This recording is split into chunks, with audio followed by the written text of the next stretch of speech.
আমার বাড়িতে প্রত্যেক উইকেন্ডে এই প্রিপারেশনটা করতেই হয়।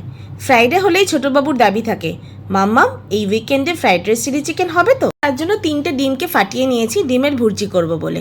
তার মধ্যে একটুখানি নুন আর গোলমরিচ দিয়ে দিলাম, দিয়ে ভালোভাবে ডিমটাকে ভেজে নিচ্ছি। অল্প একটু তেল দিয়েছি ডিমটা ভাজার জন্য। এরপরে যেটা লাগবে সেটা হচ্ছে চিংড়ি মাছ। চিংড়ি মাছের মাথাগুলোকে বাদ দিয়ে ভালোভাবে নুন আর গোলমরিচ দিয়ে মাখিয়ে রেখেছি। এরপরে চিংড়ি মাছটাকে ভালোভাবে ভেজে নিচ্ছি। ভাজার সময় জাস্ট খেয়াল রাখতে হবে যেন বেশি শক্ত না হয়ে যায়, একটু হালকা পিঙ্কিশ কালার হলে চিংড়ি মাছটা তুলে রাখবো। এরপর ওই একই কড়াইতে আমি সবজিগুলো একে একে ভেজে নেব। সবজিগুলো আগে থেকে পাতলা করে কেটে নিয়েছি। এর মধ্যে আছে গাজর, বিনস, ক্যাপসিকাম, একটু বাঁধাকপি আর একটুখানি পেঁয়াজ পাতা। সবজিগুলো ভাজার সময় খেয়াল রাখতে হবে গ্যাসের ফ্লেমটা যেন বেশ জোরে থাকে। যদি আস্তে থাকে তাহলে সবজিগুলো সেদ্ধ হয়ে যাবে, ক্রাঞ্চিনেসটা থাকবে না। চাইনিজ রান্নায় সবসময় গ্যাসের ফ্লেমটা জোরে রাখতে হয়। ভাতটা আমি আগেই করে রেখেছিলাম, ভাতের মধ্যে একটুখানি নুনও দিয়েছিলাম। ভাতটা দিয়ে সবজির সাথে ভালোভাবে মিশিয়ে দিলাম। ওপর থেকে আর একটুখানি নুন আমি অ্যাড করে দিলাম। এরপর আগে থেকে যে ডিমটাকে ভেজে রেখেছিলাম ডিমটা ভাতের মধ্যে মিশিয়ে দিচ্ছি। চিংড়ি মাছটাও ভাতের মধ্যে মিশিয়ে দেবো। সব কিছু ভালোভাবে মিক্স করে নিয়ে ওপর থেকে একটুখানি আজিনামোটো দিয়ে দেবো। আজিনামোটো কিন্তু নতুন স্টাডিজে বলছে খাওয়া অতটা ক্ষতিকর নয়। একটুখানি গোলমরিচ দিয়ে দিলাম আর ওপর থেকে একটুখানি পেঁয়াজ পাতা দিয়ে দিচ্ছি। চিকেনটাকে আগে থেকে আদা রসুন বাটা, লেবুর রস, নুন আর গোলমরিচ দিয়ে ভালোভাবে মেখে রেখেছিলাম।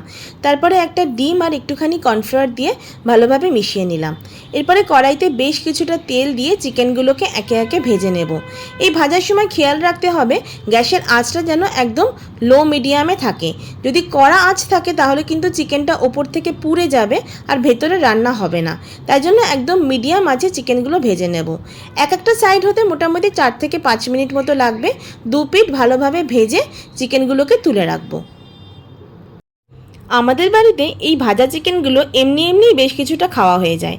এরপর ওই একই কড়াইতে বেশ কিছুটা রসুন কুচি দিলাম আর পেঁয়াজগুলো আগে থেকে কিউব করে কেটে রেখেছিলাম, পেঁয়াজগুলো দিয়ে দিলাম। ক্যাপসিকামটাও কিউব করে কেটেছিলাম, ক্যাপসিকামটা এর মধ্যে মিশিয়ে দিলাম। ভালোভাবে ভেজে এর মধ্যে যে পেঁয়াজ পাতার পেঁয়াজগুলো থাকে সেই পেঁয়াজগুলোও দিয়ে দিলাম। এরপরে চিকেনটাকে আমি এর মধ্যে মিশিয়ে দেব। চিকেনগুলো কিন্তু বেশ কিছুটা খাওয়া হয়ে গেছে, বাকি যে চিকেনটা আছে সেটাই এর মধ্যে মিশিয়ে দিলাম। ভালোভাবে মেশানোর পরে একটা সস আমি আগে থেকে করে রেখেছিলাম। এর মধ্যে আছে green chili sauce, red chili sauce, অল্প একটু সয়া সস আর একটুখানি টমেটো সস। সসটা দিয়ে ভালোভাবে চিকেনের মধ্যে মেশাতে থাকবো যাতে সসের ফ্লেভারটা চিকেনের মধ্যে খুব ভালোভাবে ঢোকে। ড্রাই চিলি চিকেন আমাদের রেডি। এরপরে এটাকে গ্রেভি করার জন্য হাফ বাটি মতো জল আমি এর মধ্যে মিশিয়ে দিলাম।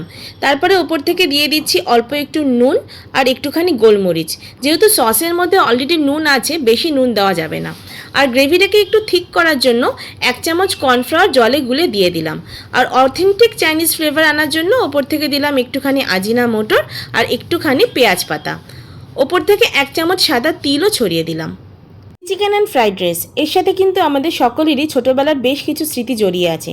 সেই স্মৃতিটাকেই আজকে নিজের রান্নাঘরে ফিরিয়ে আনার চেষ্টা করলাম। যদি ভালো লেগে থাকে তাহলে প্লিজ লাইক অ্যান্ড কমেন্ট করবেন অ্যান্ড সাবস্ক্রাইব করতে ভুলবেন না।